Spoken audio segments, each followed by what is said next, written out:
Ok. Entonces, los criterios principales a analizar en el ANFE son la ocurrencia, la severidad y la detectabilidad. Cada empresa emplea una escala de valoración para los tres criterios, ¿ok? Como norma general, o sea, cuando no se tiene una escala utilizada, cada uno de los criterios se valorará del 1 al 10, siendo el 10 el caso más desfavorable, ¿ok? A veces puede parecer muy largo del 1 al 10, entonces podemos hacerlo del 1 al 5. O en unos casos he visto que usan en la escala de valoración que utilizan las herramientas japonesas, como el QFD, 1, 3, 9. Bien. Bajo, medio, alto, solamente lo reducen a ello. Del 1 al 10 te da más rangos, ¿no? O sea, más matices, pero también puede complicar más. Puede ser 5, 6, ya pone 6, ¿no? O sea, ¿qué será, no? Entre 5 y 6. 1, 3 y 9 puede ser más directo, puede ayudar, o del 1 al 5 quizá. Muy bien.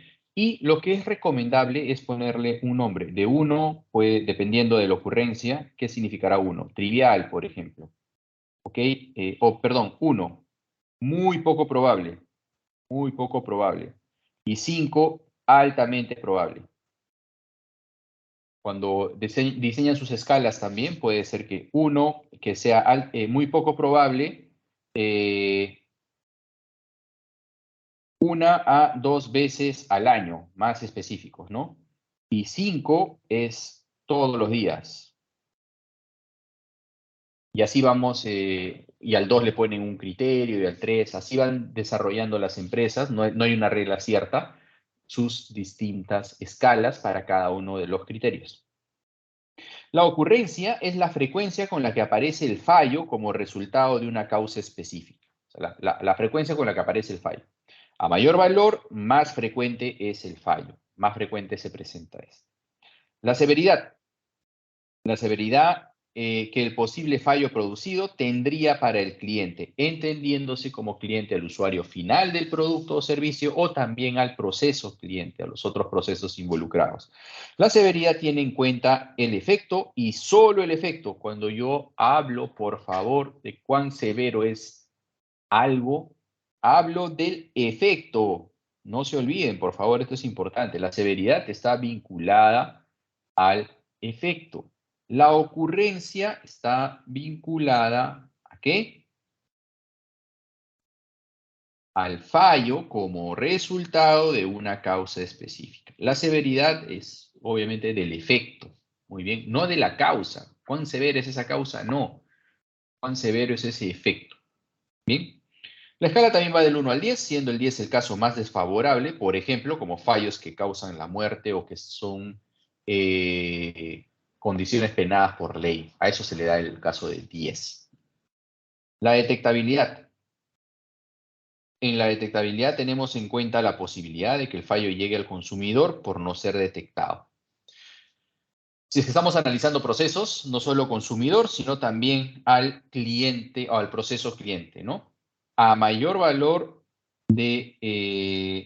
a mayor valor en la escala de 1 al 10, mayor es la dificultad de que los sistemas o métodos actuales conocidos o posibles puedan detectar el fallo. A mayor, y esto es importante porque a veces hay confusiones, a mayor valor, menos quiere decir que no lo puedo detectar tan fácilmente y es muy probable que se me escape. ¿Ok? No puedo detectarlo, hay pocos controles, etcétera, las condiciones son complicadas para detectar ese fallo. Y solamente lo veo ya como consecuencia, ¿no? Como efecto. A menor valor quiere decir que hay muchas condiciones o controles, protocolos, etcétera, que permiten detectar, ¿ok? Detectar y evitar que ese fallo pase. Pero al menos estamos enfocados en la detección, o sea, que es posible detectarlo. ¿Ok? Tener en cuenta eso, por favor. Y el NPR o el número de prioridad de riesgo, o el RPN, perdón, sí, Risk Priority Number, también en inglés.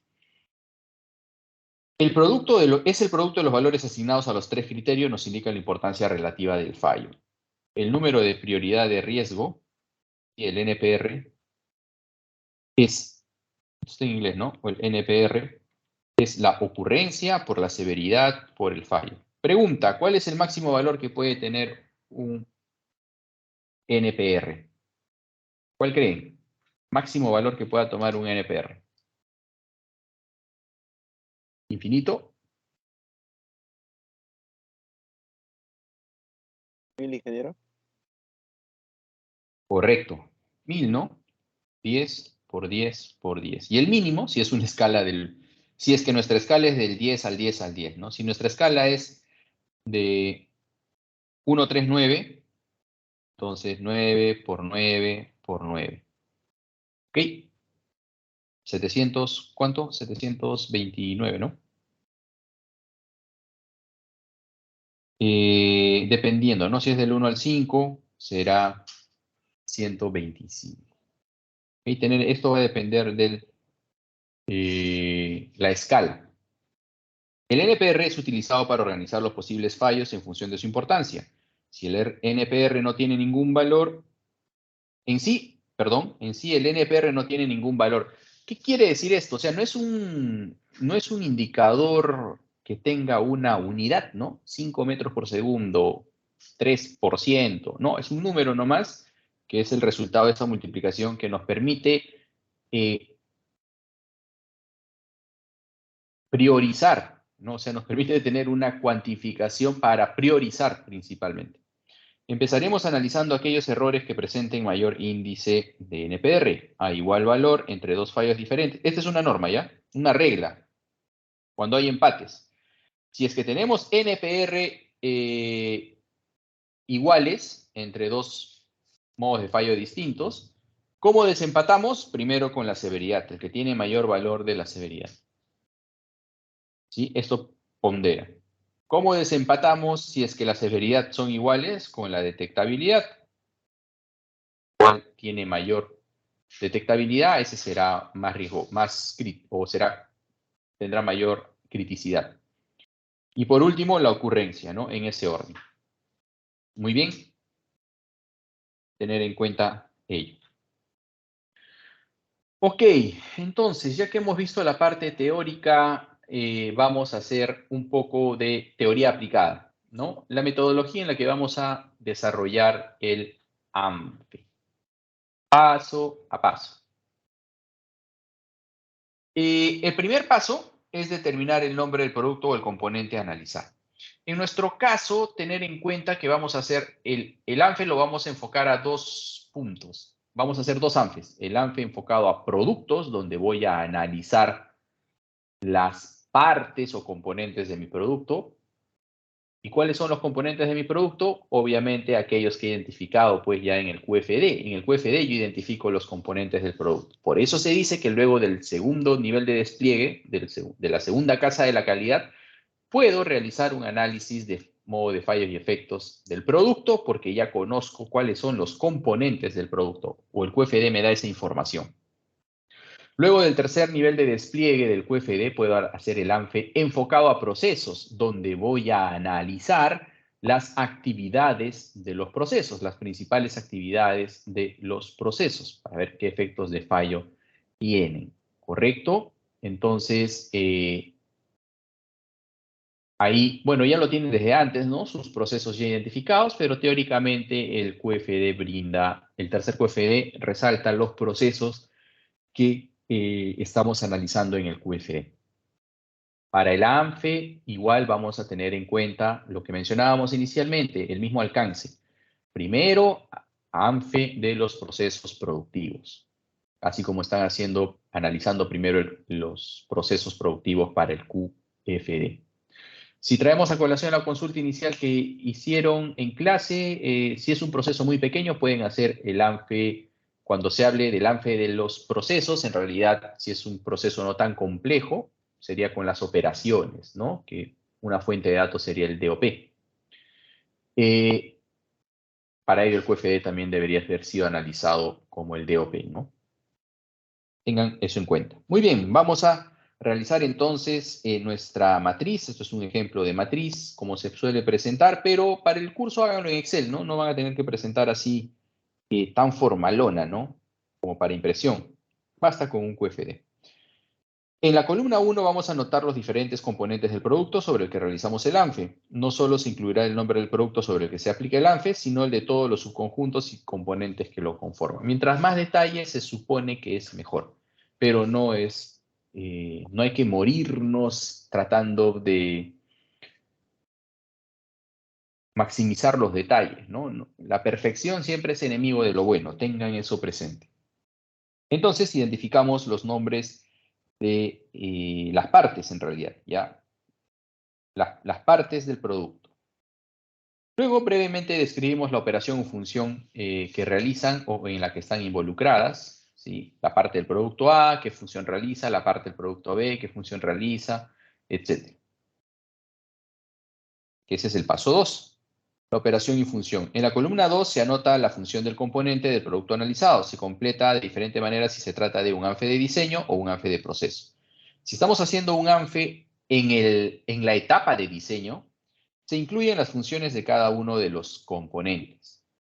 Si estamos haciendo un ANFE de procesos, se reflejan las operaciones que sufren cada uno de los componentes de los procesos de fabricación. El ANFE del diseño es el que nosotros llamamos ANFE del producto. En realidad estamos haciendo un ANFE del diseño del producto. Profesor, pero estamos analizando un producto que ya está funcionando, o sea, ya está en el mercado, lo hacemos siempre. Ok, no estamos haciendo un ANFE inicial de diseño o desarrollo de un producto nuevo, pero vamos a hacer un ANFE de diseño para mejorar o tratar de buscar oportunidades de mejora al producto actual que ya se viene produciendo, ¿no? Como una actualización, por más que no haya habido ANFE anterior, ¿no? Entonces tengan en cuenta ello, ANFE de diseño. Sí, es el ANFE que solemos llamar también como el ANFE del producto, ¿ok? En realidad es el del diseño del producto, ¿no? De analizar los componentes con los que está diseñado el producto. Muy bien, paso 3. Y acá ya empieza lo interesante. Analizar los modos de fallo. En la columna 3 se anotan los posibles modos de fallo del componente analizado. Cae por consiguiente que una parte, ¿no? O un componente del producto puede tener uno o más modos de fallo. Un modo de fallo significa que un elemento no satisface o no funciona de acuerdo con las especificaciones o con lo que se espera de él. Un fallo puede no ser inmediatamente detectable por el cliente y, sin embargo, hay que considerarlo como tal. Debemos tener en cuenta que también los fallos potenciales son aquellos que solo aparecen bajo ciertas condiciones extremas de funcionamiento. Por ejemplo, si yo estoy con un celular, no sé si les ha pasado, ¿no? En un lugar muy soleado al mediodía, el celular empieza a sobrecalentarse, ¿no? Y puede fallar, puede incendiarse incluso, ¿no? En realidad, entonces habrá distintos controles internos para esa situación extrema o que no es recomendada, ¿no? Muchos productos se diseñan para situaciones con factores de seguridad, donde pues el usuario va a cometer un error básico, ¿no? Tan básico que tenemos que prevenir eso. ¿Ok? Entonces, tener eso en cuenta. También un fallo no puede ser inmediatamente detectable por el cliente, ¿no? Por ejemplo, si el cliente compra un carro, no se sabe, puede manejarlo 1, 2, 3, 4 meses y a los 5 meses nomás ya empezar a fallar algo, algún componente interno. Obviamente, cuando lo compró no notó eso de manera inmediata, ¿no? Sino pasó un tiempo de funcionamiento del producto y empieza a fallar. Cuando se compra una refrigeradora empieza a fallar rápidamente y hay fallos asociados no a lo que puede percibir el cliente de manera inmediata, sino con el tiempo. ¿Ok? Entonces empezamos a realizar modos de fallo. Para ello, voy a ir aquí. Ahí nos vamos a detener y vamos a hacer en paralelo un ejemplo recontra básico para un lapicero. ¿Cuál es el objeto de estudio? Un bolígrafo de punta retráctil. No este en realidad, ya este es de pluma, ¿no? El de punta retráctil todos lo conocen, ¿no? El bolígrafo está conformado por los siguientes componentes: el cuerpo, la tapa, el depósito de tinta, el muelle, que es el resorte, el mecanismo y el enganche. Todos hemos visto un lapicero, ¿no? de punta retráctil. Entonces, empezamos aquí, identificando muy bien las partes y la operación o función que tienen para cada uno de ellos, ¿no? El cuerpo, bueno, es el contenedor del conjunto, la tapa permite el recambio y protege la punta. Un resumen para poder entender. Y empezamos a identificar los modos de fallo. Por ejemplo, modos de fallo vinculados al cuerpo. La rotura del cuerpo o rotura de la rosca de la tapa La rotura del cuerpo y la rotura de la rosca de la tapa, por ejemplo, son componentes, modos de fallo del cuerpo. Un cuerpo deforme, doblado, ¿no? O sea, un lapicero así medio doblado, oblongo, ¿no? Asperezas o grietas, rajaduras, grietas que puede haber en el cuerpo del bolígrafo. Esos son los modos de fallo, por ejemplo. Para la tapa, la rotura de la tapa es un modo de fallo, que la tapa se rompa, ¿no? La rotura de la rosca de la tapa, también. Y la tapa deforme, ¿no? Todos estos son características de la no calidad, o sea, que el cliente no desea, ¿no? Que van a impactar en la insatisfacción del cliente. Una tapa deforme, una rotura en la rosca de la tapa y una rotura de la tapa. Cuando hablamos de cliente, no solamente al usuario final, sino a los que están trabajando en el proceso, van a ver esto como fallas, ¿no? Por ejemplo, el que va a ensamblar la tapa, si se le rompe la tapa, va a generar efectos también el fallo. Muy bien, y va a impactar en el proceso. Regresamos y estamos acá. Una vez que hemos identificado el modo de fallo, vamos al paso 4, que es identificar el efecto del fallo. En la columna 4 anotamos los efectos que producen cada uno de los modos de fallo analizados. Suponiendo que el fallo ha ocurrido en esta columna, suponiendo que el fallo ha ocurrido, en esta columna se describirán los efectos del mismo, ¿no? Acá no necesariamente nos imaginamos, sino ya sabemos que si el fallo sucede, qué es lo que podría pasar, ya sea por experiencias anteriores o experiencias anteriores nuestras, investigación, conocimiento del mercado o conocimiento de los expertos. Y describimos el efecto tal como lo haría el cliente, ya sea interno o externo. Los efectos corresponden al síntoma, no se olviden. ¿Okay? Los efectos corresponden al síntoma. Cuando se analice una parte o componente, se tendrá también en cuenta la repercusión de todo el sistema. Si un modo de fallo tiene muchos efectos, aunque inicialmente se considerarán a todos, en el proceso de evaluación de prioridad solo se tendrá en cuenta el efecto más grave. Es decir, cuando nosotros analicemos acá, bueno, lo voy a mostrar con el ejemplo. Una vez que el paso 4, que determinamos los efectos del fallo, empezamos a valorar. En la columna 5 se anota la gravedad, ¿no?, del fallo. ¿Qué es gravedad? También es otro nombre para la severidad, el primer factor a evaluar del QFD. Del ANFE. ¿Ok? El índice de gravedad o de severidad valora el nivel de las consecuencias sentidas por el cliente debidos a los efectos del modo de fallo. O sea, las consecuencias. Trato de medir el grado o estimar el grado de las consecuencias que va a recibir el cliente o usuario. Este índice crece en función de la insatisfacción que aparezca en el cliente, la degradación de las prestaciones, o sea, las características de la calidad, ¿no? La rapidez de aparición de la avería o el coste de reparación. Para objetivar, ¿no?, esta palabra, o sea, para hacer más objetivo la asignación de valores de SG, se utiliza la siguiente clasificación. Aquí. Muy bien, se pone la clasificación que se utiliza, ya saben, del 1 al 10, del 1 al 5 o del 1 al 9, 1, 3, 9. Hay muchas escalas, en las fuentes bibliográficas van a encontrar variadas escalas de cómo se podría adecuar mejor un AMPE para evaluar la gravedad y sus demás criterios. Ahora sí, regreso al ejemplo. Muy bien, entonces nos habíamos quedado identificando el modo de fallo. Ahora vamos a identificar los efectos de fallo vinculados a ese modo de fallo. ¿Ok? Por ejemplo, la rotura del cuerpo y la rotura del cuerpo puede traer como un efecto la rotura total, ¿no? O sea, si se rompe el cuerpo se puede romper todo, porque es el elemento que sostiene o contiene al conjunto del lapicero. Si se rompe la rosca de la tapa, es imposible tapar. Ese es el efecto. Si tenemos un cuerpo deforme, hay un mal ajuste entre los componentes, ¿no? Hay juego entre las piezas.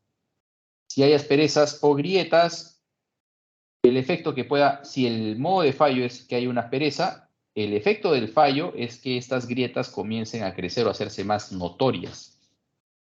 Muy bien. Entonces, empezamos a hacer una valoración. Acá, exageradamente, ¿no? Desde mi punto de vista se le ha puesto 10, pero sí puede ser la insatisfacción total del cliente, ¿no? Estás escribiendo y ¡pum! Se rompe el lapicero por completo. ¿Ya? Luego le ponen 6, 6, 5 como ejemplos. Muy bien, se valora la gravedad o la severidad. Igual para la tapa, por ejemplo, tenemos como operación y función de la tapa permite el recambio. Un modo de fallo es que se rompa la tapa, como efecto va a ser imposible de tapar. Si se rompe la rosca de la tapa, también va a ser imposible de tapar, obviamente va a tener la misma valoración, ¿no? Y si la tapa está deforme, también habrá un mal ajuste entre el cuerpo y la tapa. Se le pone el componente, ¿no? De la gravedad. Asperezas y grietas en la tapa también, pero quizá en la tapa no es tan molestoso como en el cuerpo. Por eso, si se dan cuenta, hay dos valoraciones distintas con respecto a este mismo efecto del fallo, ¿no? Pero en distintas partes o en distintos componentes del producto. Muy bien, y entonces empezamos a valorar la gravedad o severidad de estos efectos del fallo. No se olviden, la gravedad se valora respecto al efecto.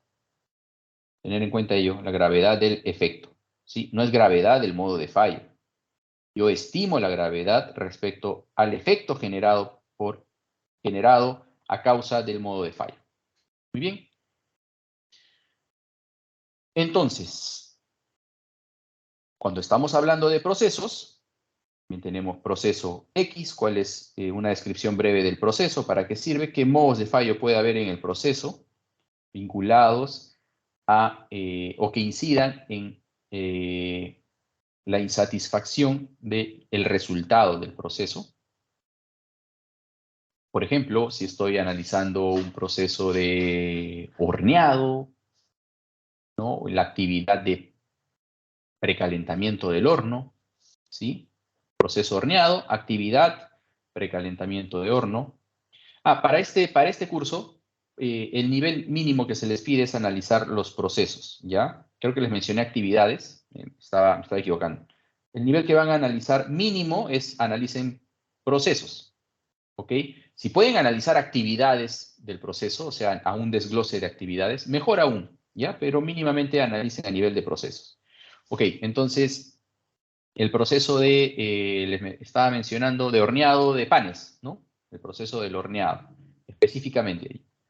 ¿Qué modos de fallo puede haber? A ver, en estos minutos que tenemos, ¿qué modos de fallo consideran ustedes que puede haber en un proceso de horneado, ¿no? De pan, en una panadería. ¿Qué podría pasar? ¿Qué podría fallar?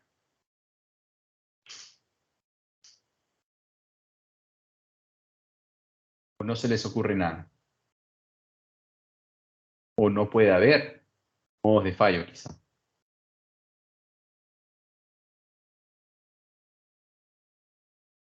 ¿Nadie ha tenido experiencia horneando un postre en su casa, nada? ¿Qué modos de fallo puede haber en el proceso?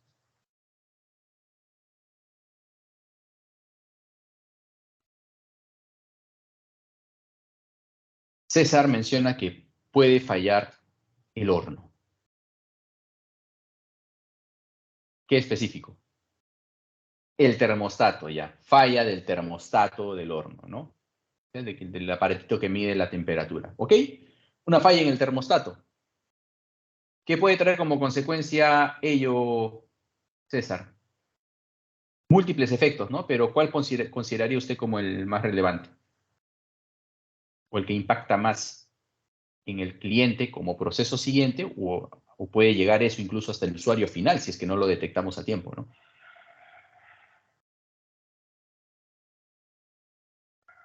Si lo traemos a buen cristiano, puede pasar dos cosas, ¿no?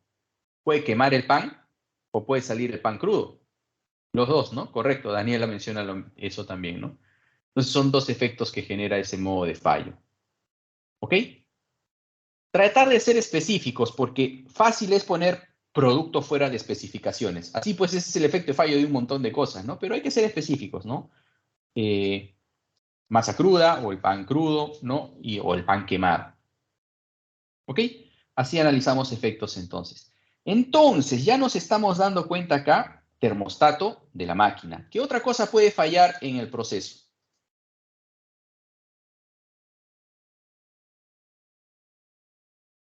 De horneado de pan. Olvídense de la máquina. Ya no me hablen de la máquina. Puede hacer que, o sea, algo extremo quizá, ¿no? Nos quedemos sin suministro eléctrico, si es un horno eléctrico. ¿El proceso puede fallar por eso? Cuando hablamos de falla de un proceso es que el resultado de ese proceso no cumpla con los estándares que se esperan de él, ¿no? Entonces, si falla el suministro eléctrico, imagínense que falla en medio del horneado. También puede salir el pan malogrado, ¿no? ¿Okay? O puede haber un retraso o malograr completamente la producción. ¿De acuerdo? Entonces, es suministro eléctrico, ¿no? Ah, ya, se está refiriendo el profesor a la infraestructura, ¿no? O sea, al área de horneado que tenga siempre suministro eléctrico, ¿no? Un grupo electrógeno, no sé, etcétera. Entonces, los modos de fallo de un proceso, ¿a qué creen que va a estar vinculado? Lo mencioné anteriormente, ¿eh? Me iría contento de la clase si es que podemos darnos cuenta como ayuda, ¿no? Como ayudita para ver modos de fallo, para poder identificar modos de fallo, más o menos a qué podría relacionar estos modos de fallo. Cuando un proceso falla, ¿a qué se debe el fallo? ¿O qué está involucrado en el fallo?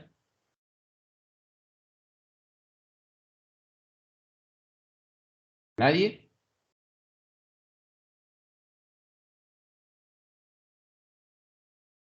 Bueno, no me iré contento entonces de la clase y justo ahorita tengo que estructurar ya la práctica, ¿no? No la estructuraré contento. A los componentes o recursos del proceso, ¿no? Puede fallar la máquina, puede fallar la mano de obra, puede fallar los materiales, puede fallar materiales, por ejemplo, complementarios, ¿no? No necesariamente el componente del producto. La infraestructura o el medio ambiente, ¿se acuerdan? Las 6M nos ayudaba, el procedimiento, el método, ¿no? O las mediciones, ¿no? Puede fallar los instrumentos de medición del proceso, ¿no? ¿Ok? O leer mal, alguien puede leer mal, ¿no? O dar un falso positivo de algún proceso, ¿ok? Está vinculado, los modos de falla de procesos van a estar bastante vinculados a los recursos que participan en un proceso. Muy bien, ya los conocen ustedes. De acuerdo, entonces también se analizan los efectos que puede traer cada uno de esos modos de fallo y se pondera o valora la gravedad o severidad de este. Muy bien, nos vamos a quedar aquí, al menos al haber detectado ya la gravedad de el análisis de modos de falla y efectos. Continuaremos la próxima sesión con los siguientes aspectos del NPR, como la ocurrencia y la detectabilidad. Consultas en estos minutos finales, alguna consulta que quede pendiente en el tintero. Quisiera saber además si se ha entendido el desarrollo de este primer criterio del ANFE, severidad o gravedad.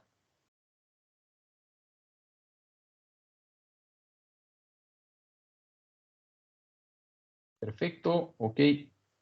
Carlos, César, ¿han entendido?